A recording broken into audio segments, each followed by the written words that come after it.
এখানে উপস্থিত হয়ে আমরা দুটি বিষয় উল্লেখ করব। প্রথমত, বাংলাদেশের পাশের দেশগুলো বাংলাদেশকে আনরেস্ট পরিস্থিতি এবং পাশের দেশের একটি গণমাধ্যম বাংলাদেশের ভিতরে আরেকটি বাংলাদেশ অথবা দখল করার প্রস্তাব করে, দুঃসাহস তাদের আছে। আমাদের কবির ভাষায় এক সাগর রক্তের বিনিময় এই বাংলাদেশ। আমাদের পূর্বপুরুষেরা তাদের জীবন দিয়ে জনগণের সাথে ঐক্য করে এই বাংলাদেশ তৈরি করেছে। 2024 সালে আমরা জীবন দিয়েই বাংলাদেশ তৈরি করেছি। তাদের প্রত্যাশা পূরণ হওয়া আমাদের কাম্য নয়। আমরা প্রতিবাদ করব, প্রতিরোধ করব আন্তর্জাতিক বিশ্ব যারা আমাদের এই 24-এর বিপ্লবকে সমর্থন করে, আমাদের এই সংগ্রামকে সমর্থন করে। আমাদের উচিত সেই সব বন্ধুকে আমার পক্ষে অবস্থান নেওয়ার জন্য উদাত্ত আহ্বান জানাব। এই অবস্থায় বাংলাদেশের অভ্যন্তরীণ কিছু সংকট আছে। আমি সরকার প্রধানদেরকে স্পষ্ট বলি, বাংলাদেশের স্বরাষ্ট্র মন্ত্রণালয় প্রায় অকার্যকর পরিস্থিতি। এখানে আমরা যারা সংগ্রাম করেছি, আমাদের ওই মন্ত্রণালয় ভিত্তিক আমাদের পরামর্শ নেওয়ার জন্য একটা ব্যবস্থা করা। আমরা স্বরাষ্ট্র মন্ত্রণালয়কে পরামর্শ দিতে পারবো কি কি কাজ করতে হবে। দ্বিতীয়ত, বাংলাদেশের শ্রমকর্মসংস্থান মন্ত্রণালয় দুটো ঘটনায় যে প্রেস রিলিজ দিয়েছে, এই জন্য আপনাকে অশেষ ধন্যবাদ জানাই। এই 16 বছরে এই ধরনের কোনো প্রতিবাদ করতে পারে নাই। ভারতকে আমরা বলবো, ভারতকে যদি বাংলাদেশের সাথে সম্পর্ক রাখতে হয় তাহলে মর্যাদাপূর্ণ সম্পর্ক রাখতে হবে। বাংলাদেশের কৃতদাস বানিয়েছিল শেখ হাসিনা, সেই সম্পর্ক বাংলাদেশকে ভুলে ভারতকে ভুলে যেতে হবে। আমরা চাই এদেশকে প্রতিবেশী যত দেশ আছে, বিশ্বের যত দেশ আছে, সবাইকে আমাদের দেশকে মর্যাদা করতে হবে। জাতীয় পতাকার অবমাননা হয়েছে, এই জন্য সাধারণ নাগরিকদের বিরুদ্ধে নয়, কিন্তু ইসকন একটা সন্ত্রাসী, একটা চিহ্নিত গোষ্ঠী। ইসকনের কোনো লোক যাতে ভারত থেকে বা ভারতীয় কোনো লোক অন্য কোনো দেশ থেকে বাংলাদেশে প্রবেশ করতে না পারে, যাতে ওরা এখানে এসে কোনো উচ্ছৃঙ্খল বিশৃঙ্খল সাম্প্রদায়িকতা সৃষ্টি করতে না পারে, এই জন্য ভারতীয়দের ভিসা আপাতত বন্ধ করার জন্য আমরা আহ্বান জানাচ্ছি। আমাদের দেশে যারা ভারতীয়রা সফরে আছে তাদেরও সফর সংক্ষিপ্ত করে এদেরকে তাদের দেশে আপাতত চলে যাওয়ার জন্য আমি আহ্বান জানাবো। আরেকটি বিষয় হলো, বাংলাদেশি নাগরিকদের জন্য ভারতে সফর করাও এখন নিরাপদ নয়।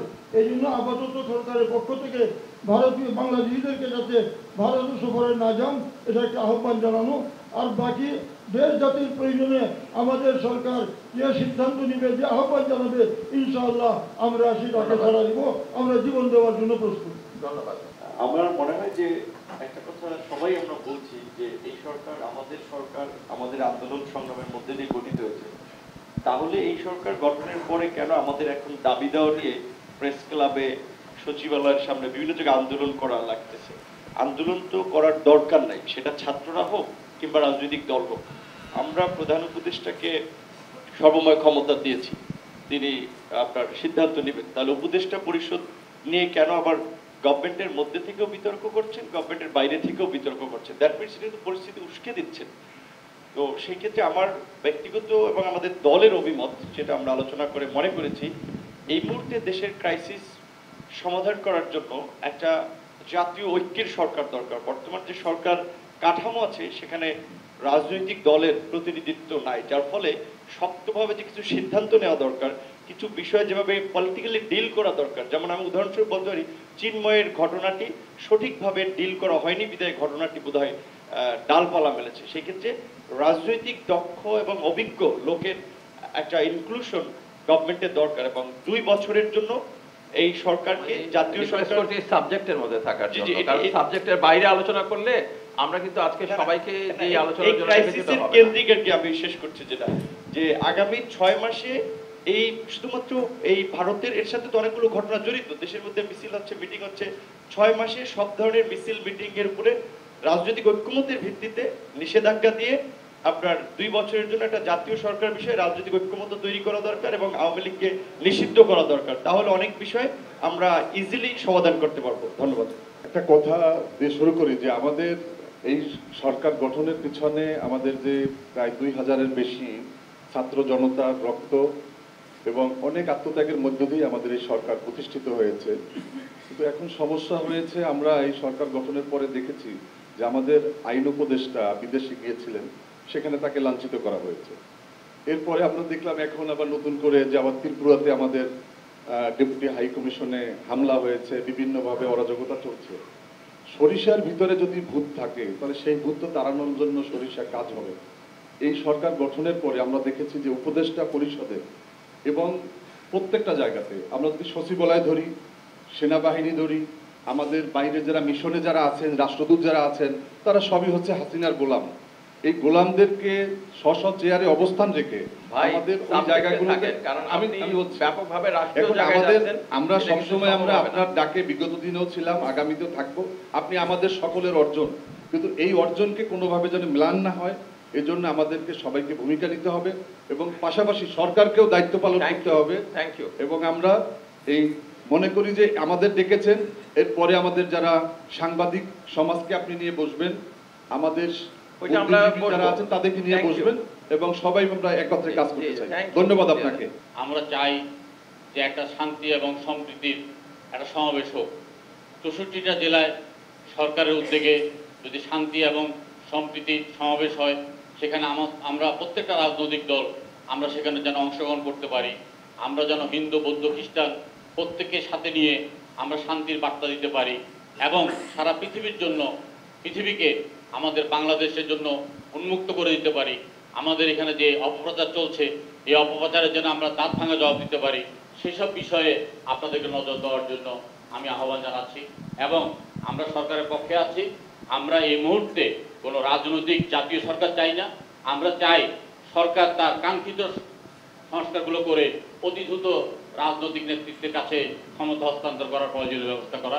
এই মুহূর্তে জাতীয় সরকারের কোনো প্রয়োজন নেই, তবে আমরা বুক আলগে, বুক চিতিয়ে আমরা এই সরকারের পক্ষে আছি।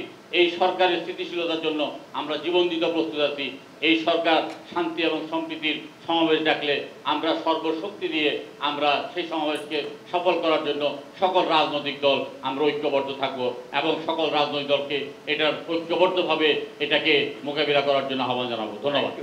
আমি খুব সংক্ষেপে কয়েকটা সাজেশন দিতে চাই। আমি যেভাবে দেখছি সমস্যাটা, সেটা হলো যে একটা নির্দিষ্ট রাষ্ট্র এবং আমাদের যে পরাজিত যারা ছিলেন তারা বিভিন্ন জায়গায় বসে বাংলাদেশের বিরুদ্ধে একটা ষড়যন্ত্র চালাচ্ছেন, যেটার উদ্দেশ্য হচ্ছে বাংলাদেশ একটা ব্যর্থ রাষ্ট্র, বর্তমান সরকার একটা অকার্যকর সরকার, এটা প্রমাণ করা এবং তার ভিতর দিয়ে তাদের আবার ফিরিয়ে আনার ব্যবস্থা করা।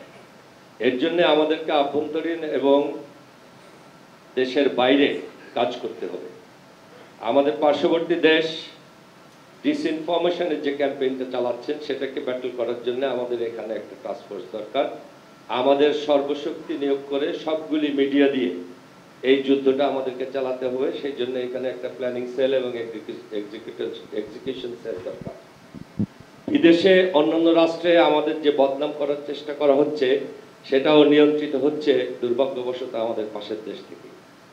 সেটাও ফাইট করার জন্য আমাদের সবগুলি দূতাবাসকে সতর্ক করা প্রয়োজন এবং একটা থিঙ্ক ট্যাঙ্ক দরকার এই কূটনৈতিক ব্যাটেলটা যাতে আমরা কার্যকরভাবে করতে পারি। একই সাথে ভারতের সাথে আমাদের একটা কার্যকরী, বর্তমানের জন্য একটা কার্যকরী সম্পর্ক স্থাপনের প্রচেষ্টা করা দরকার।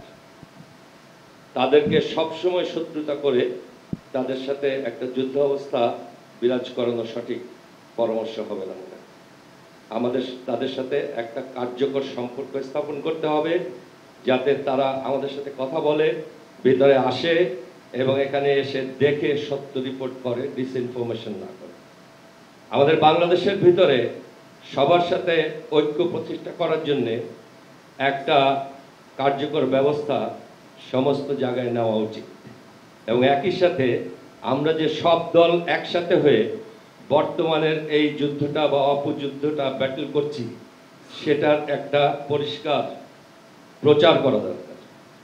এটা সরকারের সহযোগিতায় হতে পারে বা আমরা সব দল একসাথে মিলে কিছু বিবৃতির মাধ্যমে, কিছু কার্যক্রমের মাধ্যমে এটা প্রচার করতে পারি। ধন্যবাদ।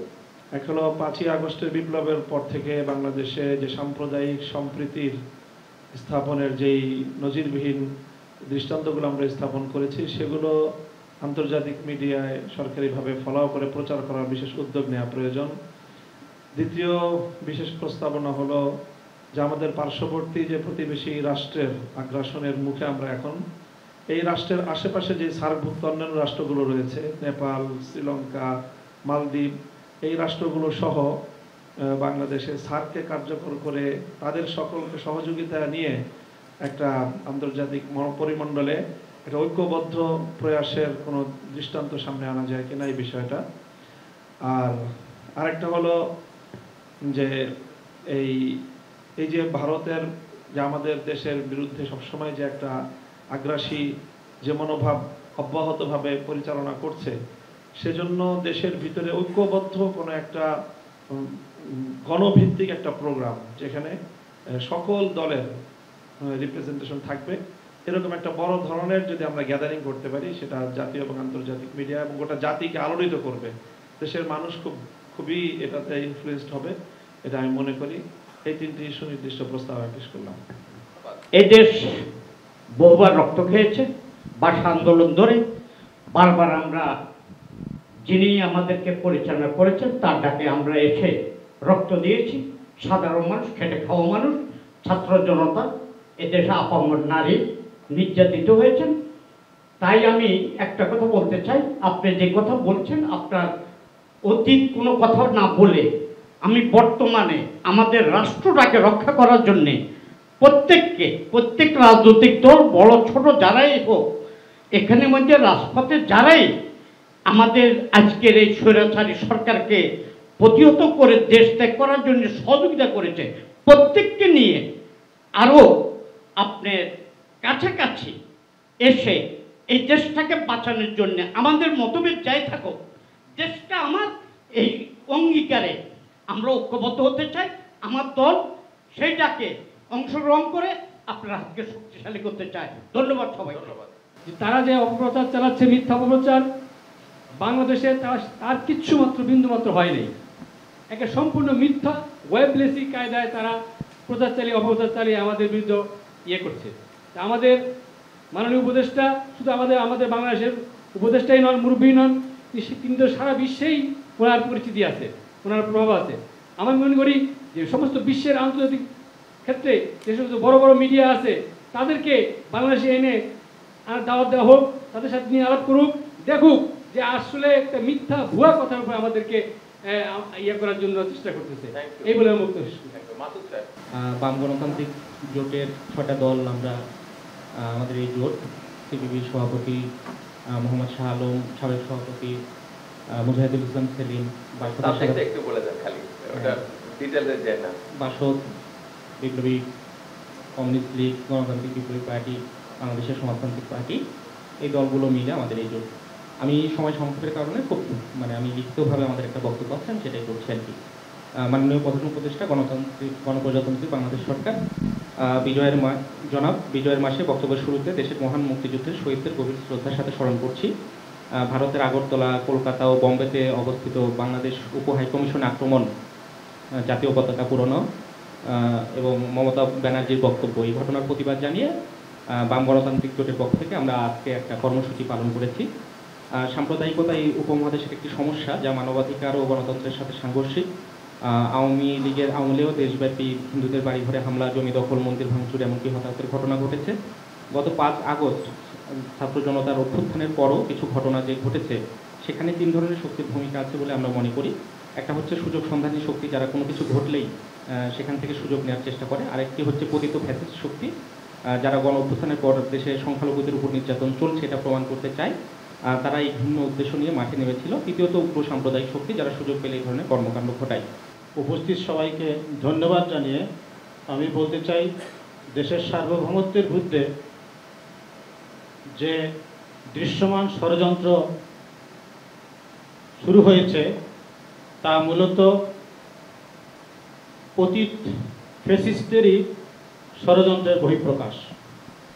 সুতরাং আমরা একথা দ্ব্যর্থহীনভাবে বলতে চাই, বাংলাদেশের স্বাধীনতা সার্বভৌমত্বের প্রশ্নে কোনো আপোষ হবে না। আমাদের স্বাধীনতা কারো দয়ায় বা করুণার ফসল নয়। এই দেশের মানুষ রক্ত দিয়ে স্বাধীনতা অর্জন করেছিল 1971 সনে। 2024 সালে তারা প্রমাণ করেছে রক্ত দিয়ে প্রয়োজনে স্বাধীনতা বারবার তারা রক্ষা করবে। সুতরাং আজকের এই সর্বদলীয় বা জুলাইয়ের অভ্যুত্থানে অংশগ্রহণকারী সকল রাজনৈতিক দলের এই আহ্বান নিঃসন্দেহে দেশের স্বাধীনতা সার্বভৌমত্ব রক্ষার জন্য একটি মাইল ফলক হিসাবে কাজ করবে। এজন্য দল মত নির্বিশেষে দেশের স্বার্থে, সার্বভৌমত্বের স্বার্থে আমাদেরকে ঐক্যবদ্ধ ভূমিকা রাখতে হবে। সাম্প্রদায়িক সম্প্রীতির নামে এখানে ঘোলা পানিতে মাছ শিকার করার চেষ্টা করা হয়। আমরা স্পষ্ট করে বলতে চাই, যুগ যুগ ধরে এদেশের মানুষ প্রমাণ করেছে এদেশে কখনোই সাম্প্রদায়িক সম্পর্ক বিনষ্ট করার ষড়যন্ত্র সফলতা লাভ করেনি, আগামীতেও করবে না। এজন্য আমাদেরকে ঐক্যবদ্ধভাবে ধৈর্যের সাথে, দূরদর্শিতার সাথে সাম্প্রদায়িক সম্প্রীতি রক্ষার জন্য সবাইকে এগিয়ে আসতে হবে। ধন্যবাদ। পরিশেষে বিশ্ববাসীর কাছে বাংলাদেশের কূটনৈতিক সম্পর্ক থেকে শুরু করে আরও কিছু জরুরি পদক্ষেপ যা এখানে রাজনৈতিক দলগুলোর পক্ষ থেকে বলা হয়েছে, এগুলোর কার্যকরী ব্যবস্থা গ্রহণের আহ্বান জানিয়ে সবাইকে আবার ধন্যবাদ জানিয়ে আমার কথা শেষ করছি। আল্লাহ হাফেজ। জুলাই অভ্যুত্থানে উচ্ছেদ হয়ে গিয়ে ভারতে পালিয়ে গিয়েছেন বেঈমান শেখ হাসিনা। সে এখন সেখানে বিশ্বের কোনো দেশ তাকে আশ্রয় দেয়নি, ভারত তাকে আশ্রয় দিয়েছে এবং সে ভারতে বসে দেশের স্থিতিশীলতা বিনষ্টের চক্রান্ত করছে। আমরা সরকারকে বলবো যে ভারত সরকার যাতে অবিলম্বে শেখ হাসিনাকে ভারত থেকে বের করে দেয়, কারণ এটাই হচ্ছে বর্তমানে সবচেয়ে গুরুত্বপূর্ণ ইস্যু। যেটা প্রণয় ভার্মা বলেছেন যে একটা ইস্যু নিয়ে চলে না, আমরা বলতে চাই এটাই গুরুত্বপূর্ণ ইস্যু এবং এটাকে মীমাংসা করতে হবে ভারতকে। বাংলাদেশে হিন্দুরা বাংলাদেশের নাগরিক, বাংলাদেশ যেমন মুসলমানদের হেফাজত করছে তেমনি হিন্দু সহ অপর ধর্মাবলম্বীদেরও বাংলাদেশ হেফাজত করছে। বাংলাদেশের হিন্দুরা ভারতের নাগরিক নন, সুতরাং এই নিয়ে ভারতের উদ্বিগ্ন হওয়ার কিছু নেই। বিশ্ববাসী জানে যে ভারতের সাম্প্রদায়িকতা কোন পর্যায়ে রয়েছে। সেখানে প্রতি বছর মুসলিম, খ্রিস্টান, আদিবাসী, দলিত জনগণের উপর কি বর্বরোচিত হামলা, হত্যা, নির্যাতন হয়। গুজরাটের গণহত্যা তার একটা বড় প্রমাণ। ভারতের পশ্চিমবঙ্গের মুখ্যমন্ত্রী মমতা ব্যানার্জির বক্তব্যের আমরা নিন্দা জানাতে বলি। এভাবেই যে ভারতের সাম্প্রদায়িক পরিস্থিতির জন্য ভারতেই বরং জাতিসংঘের শান্তিরক্ষী বাহিনী পাঠানো দরকার। আজকের এই জাতীয় ঐক্য প্রতিষ্ঠানের এই আহ্বানকে আমরা রূপায়িত করবার জন্য, এটিকে আরও এগিয়ে নেওয়ার জন্য, আরও সংহত করার জন্য মাননীয় প্রধান উপদেষ্টা ওদের জাতির উদ্দেশ্যে খুব দ্রুততম সময় একটি ভাষণ যদি দেন, সব কিছুকে মিলিয়ে অ্যাড্রেস করার মধ্য দিয়ে সেটি পুরো জাতিকে ঐক্যবদ্ধ করবার ক্ষেত্রে একটা অগ্রগতি সাধিত হবে। এবং একই সাথে আমি সুনির্দিষ্টভাবে প্রস্তাব করতে চাই, পুরো গণঅভ্যুত্থানে অংশগ্রহণকারী সমস্ত রাজনৈতিক দল, ছাত্র জনতা, শ্রেণী পেশার মানুষ, শিক্ষক, সাংস্কৃতিক কর্মী থেকে সমস্ত জনগোষ্ঠীকে আগামী 7 তারিখ শনিবার আছেন, সেই দিন জাতীয় সংহতি দিবস পালন করবার আহ্বান রাষ্ট্রের পক্ষ থেকে জানাতে পারেন এবং সকলেই আমরা মাঠে গিয়ে এই সংহতি প্রকাশ করবার একটি দৃশ্যমান উদ্যোগ গ্রহণ করতে পারি। এই ভারত ইস্যুতে বা ভারতীয় আগ্রাসনের বিরুদ্ধে এই ইস্যুগুলোতে আমরা উপদেষ্টা পরিষদের সবাইকে অনুরোধ করব এক সুরে কথা বলার জন্য, অর্থাৎ কোথাও যেন ভিন্ন রকম কিছু আমরা না পাই। টপ টু বটম সবাইকে জাতীয় ইস্যুগুলোতে এক সুরে কথা বলার জন্য আমি দৃষ্টি আকর্ষণ করছি। 2 নম্বর, সারা দেশে এই মুহূর্তে ভারতীয় চক্রান্তকে রুখে দেওয়ার জন্য ব্যাপক শোডাউন করা, চাই ঐক্যবদ্ধভাবে হোক, চাই এক দলীয়ভাবে আলাদা আলাদা হোক, এটা কি রাষ্ট্রের জন্য এই মুহূর্তে কল্যাণকর না ক্ষতিকর, এটা ডিসাইড করতে হবে। ভিন্নভাবে বলতে গেলে আমরা বলি, সরকার বলে, আমরা বলি পাতা ফাঁদে পা দেব না। ফাঁদটা কি? নীরবতা পালন করা ফাঁদ না ব্যাপকভাবে শোডাউন করা ফাঁদ? এটা রাষ্ট্রকে ডিসাইড করতে হবে কোনটাতে ক্ষতি। 3 নম্বরে, হিন্দু ভাইদের সম্পদ এবং উপাসনালয় সমূহকে আগের চেয়েও বেশি পাহারা বাড়াতে হবে। ধন্যবাদ সবাই। আজকে ভারতের ভূমিকা আমরা সবাই জানি, 47 সালের ভূমিকা জানি, 70-71-এর ভূমিকা জানি, 75 সালের ভূমিকাও তো আমরা জানি। আর এই 24 সালের ভূমিকা ভারত কী করেছে, তিস্তার ভূমিকা, ফারাক্কার ভূমিকা আমরা জানি। আজকে ভারতকে আমরা যতই বন্ধুরাষ্ট্র বলি, কিন্তু ভারত কি আসলে আমাদের বন্ধুরাষ্ট্র? তার ভূমিকা কি প্রমাণ করে? এত কিছু করার পরও যারা ভারতকে বন্ধুরাষ্ট্র মনে করে তারা কিন্তু আসলেই ভারতের আধিপত্যবাদের দোসর বলে এটাকে চিহ্নিত করতে হবে। আজকের ভারতের সাংস্কৃতিক আগ্রাসন, অর্থনৈতিক নিপীড়ন, রাজনৈতিক সমস্যা সৃষ্টি, এগুলো সব ভারত। আজকের শেখ হাসিনা যখন এর আগে গেল ক্যালকাটায় গেল, যদি বাবু বললেন চিফ মিনিস্টার বাংলাদেশ, সেখান থেকে বলে চিফ মিনিস্টার, আপনার রেকমেন্ডেশনটা বলেন। এইটা ভারত করতে হবে। এখনো যারা এখানে বসে ভারতের এই আগ্রাসনের বিরুদ্ধে কথা বলে না, চুপে চুপে কথা বলে, রাজনৈতিক হিসাব নিকাশ করে কথা বলে, অনেকে দেখি বলে এই দেশে ধর্মনিরপেক্ষতা আবার চালু করে। ধর্ম তো ভারত থেকে আছে, এটা তো দেশ ছিল না। এই দেশের 70-এ নির্বাচনী স্থির আওয়ামী লীগের ছিল না। আজ এখনো যারা দেখে বসে বসে যে ধর্মনিরপেক্ষ এটাকে চালু করবে, তার আসলে কি? তারা কিন্তু আসলে পঞ্চম বাহিনীর সদস্য। তারা এই জন্যে আমি পরিষ্কার বলতে চাই, ভারতের সাথে মালদ্বীপ যদি একটা ছোট্ট রাষ্ট্র হয়, যেতে পারে, শ্রীলঙ্কা যদি তার মধ্যে অবস্থান নিতে পারে, নেপাল যদি নিতে পারে, পাকিস্তান যদি নিতে পারে, যে আমরা ভারত আমরা ত্যাগ করবো। কাজে এই জন্যে বড় ধন্যবাদ জানাই। 3টা সংগঠনের কথা বলেছেন। অপপ্রচার, অপপ্রচার কারা করে?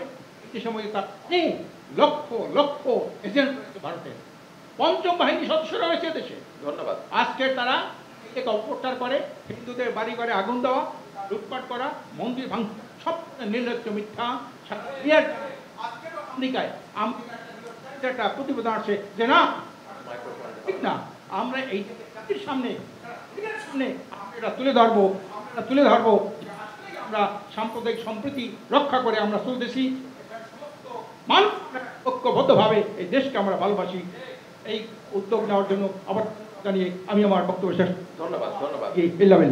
সংখ্যালঘু হিন্দু ভাইদেরকে দোহাই দিয়া যে তাদের নির্যাতনের কল্প কাহিনী তৈরি করা হচ্ছে, আমি মনে করি প্রধান উপদেষ্টা আমাদের দেশের নেতৃস্থানীয় হিন্দু ভাইদেরকে পুরো আহ্বান করা, দাওয়াত দেওয়া, একসাথে আলোচনা করে নিয়ে একজন বলা উচিত ছিল। আমাদের দেশে সব সময়ই সাম্প্রদায়িক সম্প্রীতি ছিল এবং আছে। কোথাও থেকে কোনো উদ্দেশ্য প্রণোদিত হয়ে সাম্প্রদায়িক দাঙ্গা কেউ শুরু করলে আমরা স্থানীয়ভাবে, জাতীয়ভাবে, ঐক্যবদ্ধভাবে প্রতিহত করেছি, এখনো করব। কিন্তু কথা হলো, ভারত থেকে যেসব কাজ করা হচ্ছে ভারতে, সেইগুলো সম্পর্কে সরকারের দৃষ্টি দেওয়া দরকার, আমাদের দৃষ্টি দেওয়া দরকার। প্রথমেই যে কথা বলতে চাই, এ যাবৎকাল ভারতের সাথে আমাদের যে সম্পাদিত চুক্তি, অসম চুক্তি, গোপন চুক্তি, যা আমাদের জাতীয় স্বার্থের বিরুদ্ধে, তা বাতিল হওয়া দরকার। আমার 3টি প্রস্তাব। আমরা জানি জাতীয় ঐক্যের 2টো দিক, একটি হচ্ছে সিম্বলিক, আরেকটি হচ্ছে তত্ত্বগত দিক।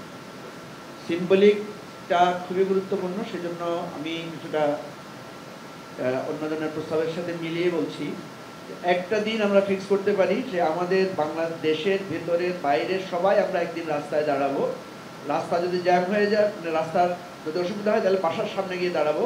অন্তত আমাদের ন্যাশনাল ফ্ল্যাগ আর কোনো একটা সিম্বলিক, সেটা সাদা পতাকা হতে পারে বা অন্য কিছু হতে পারে, এটা নিয়ে আমরা সারা বাংলাদেশে একটা ছবি থাকবে যে হিন্দু, মুসলিম, বৌদ্ধ, খ্রিস্টান মন্দিরের সামনে, মসজিদের সামনে, স্কুলের সামনে, সব জায়গায় আমরা একটা সিম্বল নিয়ে দাঁড়াবো। এরকম একটা তারিখ বা সময় যদি আপনারা ঠিক করে দেন, এটা হবে একটা সিম্বলিক ন্যাশনাল ইউনিটির আমরা চিহ্ন রাখতে চাই, নাম্বার 1। নাম্বার 2 হচ্ছে ষড়যন্ত্র হচ্ছে, আমরা সবাই জানি। সেজন্য প্রত্যেকটা মসজিদ, মন্দির, প্যাগোডায় যেগুলোতে আছে ভালো, না থাকলে সিসিটিভি ক্যামেরার আওতায় আনা দরকার। এবং আমাদের মন্দির এবং মসজিদ কমিটিগুলোর অর্থনৈতিক অবস্থা বেশিরভাগই ভালো, ওনাদেরকে একটা সার্কুলার দিলে ওনারা এটা করবেন, সিসিটিভির আওতায় আনতে হবে। কারণ নাহলে মসজিদে হামলা, মন্দিরে হামলা, বিভিন্ন বেশে এটা হয়েছে এবং হবে, এটা আমাদেরকে খেয়াল রাখতে হবে।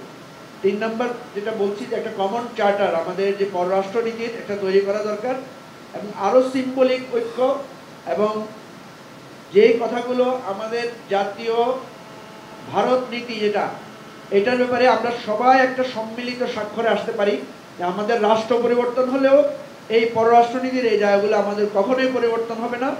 আজকে যে থ্রেডে আমাদেরকে ফেলা হয়েছে এটাকে আমি একটা গ্রেট অপরচুনিটিতে রূপান্তরিত করার পক্ষে। সবাইকে ধন্যবাদ। আসসালামু আলাইকুম। ভারতের এখন যে বাংলাদেশ বিরোধী তৎপরতা, পরোক্ষভাবে যারা ভারতে পালিয়ে আছেন এই তৎপরতা তাদেরকে যে উৎসাহিত করছে, তাদেরকে যে নতুনভাবে যে এনকারেজমেন্ট যোগাচ্ছে, তাদেরকে যে পরোক্ষভাবে তাদেরকে যে প্রণোদনা যোগাচ্ছে, এবং এটা যে ভারত বাংলাদেশ সম্পর্কের ক্ষেত্রে স্বস্তির পরিবর্তে একটা অব্যাহত উত্তেজনা তৈরি করছেন, একটা আগ্রাসী মনোভাব যে তৈরি করছেন, এই বার্তাটা আমি মনে করি পরিষ্কার করে বলা দরকার। রাজনৈতিক দিক থেকে যেটা বলা দরকার, আমি মনে ইতিমধ্যে কথাটা এসছে, আমরা বাংলাদেশ, আমরা সমতা, ন্যায্যতা, সম অংশীদারিত্বের ভিত্তিতে ভারতের সাথে আমরা আমাদের সমস্ত অমীমাংসিত সমস্যাগুলোকে আমরা সমাধান করতে চাই। তবে আপনারা 5 আগস্টের আগের জমানাটা ভুলে যাওয়া দরকার। স্বাধীন জাতিরাষ্ট্র হিসাবে বাংলাদেশ তার মর্যাদা নিয়ে, তার অধিকারের জায়গা থেকে আমরা ন্যায্যতার ভিত্তিতে যাবতীয় সংকটে আমরা সমাধান করতে চাই। এই বার্তাটা রাজনৈতিকভাবে, ডিপ্লোম্যাটিক্যালি নানাভাবে এই বার্তাটাকে পরিষ্কার করে দেওয়া দরকার। শেষ কথা আমি যেটা বলতে চাই যে আজকে আমরা যেখানে দলগুলো আমরা যেখানে বসছি, এটা বিশ্ববাসীর কাছে পরিষ্কার একটা মেসেজ যে অন্তর্বর্তী সরকারের পেছনে বাংলাদেশের সমগ্র জনগণ আছে। অন্তর্বর্তী সরকার থেকে আমাদের সরকার, অন্তর্বর্তী সরকারের ব্যর্থ বিপর্যস্ত না হয় সকল রাজনৈতিক দল আমাদের মতাদর্শের রাজনৈতিক ভিন্ন থাকার পরেও জাতীয় স্বার্থে অন্তর্বর্তী সরকার যাতে সফল হয়, এবং আজকে এই সংকট মোকাবেলায় বিশ্ববাসীর কাছে বাংলাদেশের রাজনৈতিক দলগুলো এক কাটটা আমরা দাঁড়িয়ে আছি। এই বার্তাটা আমরা দেব। আমি মনে করি এভাবে যদি আমরা কাজ করতে পারি তাহলে সবাইকে আস্থার মধ্যে নিয়ে বিদ্যমান সংকট কাটিয়ে উঠে সামনের দিকে আমরা এগোতে পারবো।